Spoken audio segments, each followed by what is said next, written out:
So here's the before of my guest, guys. So what we're going to do is talk about balayage. When we balayage, we start with 3 sections based off of our guest's natural part. And I'm using my favorite lightener, which is Matrix Lightmaster, and I mixed that with 20 volume and Bond Ultimate. Starting in the nape, I take a horizontal subsection and then begin with a triangle in the center back of my guest's head. I want the width of my triangle on top to be the same width as my subsection. I grab that hair, pinch it, and hold it taut, and then you're going to see me take my lightener and unload it onto my board. And then I just take and I get the excess off my brush so that I'm working with a clean brush. This gives me product to grab to start my application. I start away from the scalp, unloading my product so that I don't get too much product right at the top, and I slowly feather towards the scalp, always using a downward brush stroke. I'm creating a V, so on either side of the top of this section, I'm painting with my lightener.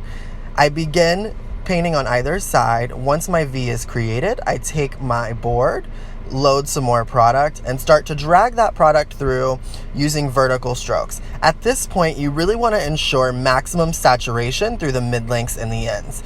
Without maximum saturation, you tend to get spottiness with a balayage. And what we're looking for is that nice, bright, even saturated look through the mid-lengths and ends. So like a tractor trailer, I'll drag my brush and my board through the mid-lengths and ends. What I like to use when I'm looking for maximum amount of lift is a foil. Foil is going to give us the maximum amount of incubation so we get the lift that we're looking for.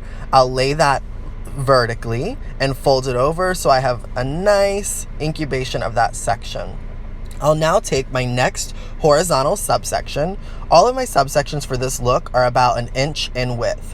Whatever the width of my subsection is top to bottom is going to be the same width that I want my triangles to be. And I'm going to start working in a bricklaying pattern. So if my first triangle was in the bottom nape, my next triangle should be above that to the right. And again, make sure that triangle is even on all sides. Once you've got that figured out, start to comb through that hair, pinch so that we get a nice taut section. Unload my lightener onto my board and make sure I'm working with a clean brush. Starting away from the scalp, I unload my brush and feather my way up. And remember, we're always using a downward brush stroke. This helps to not rough up the cuticle and get any spottiness that may not be desired. Once my V starts to come together, I'll grab some more product. And this is where we want to start to saturate through those mid-lengths and ends. Use your brush to blur out any unwanted spots that we may not like. Saturation is key. And again, we're working in that tractor trailer method through the mid-lengths and ends, ensuring maximum saturation using vertical strokes with our brush. I'll grab my foil and I'll place it underneath. Remember in elementary school, we learned hot dog and hamburger of how to fold paper? These foils are going to be folded in a hot dog method so that we get that nice incubation of the section. Then I'll take another triangle to the left of my bottom triangle. So now you'll start to see what that brick lay actually looks like. Ensure that your triangle's even on all sides, and we'll repeat that same application method. The reason we take triangles, guys, think about it.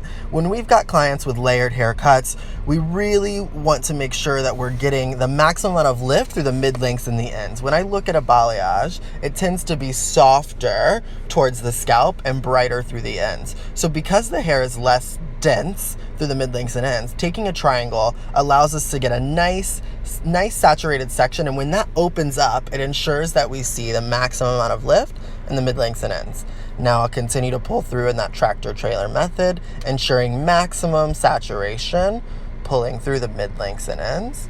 And your board and your brush just go work together like a tractor trailer. Take another foil and we'll lay that underneath in a vertical section. Here I'm just blurring out any unwanted spots, let's say. We'll take our foil, lay it hot dog, drop your section on top, and then you'll just fold that in half. Notice I'm not putting too much pressure on that section so I don't smudge out any lightener.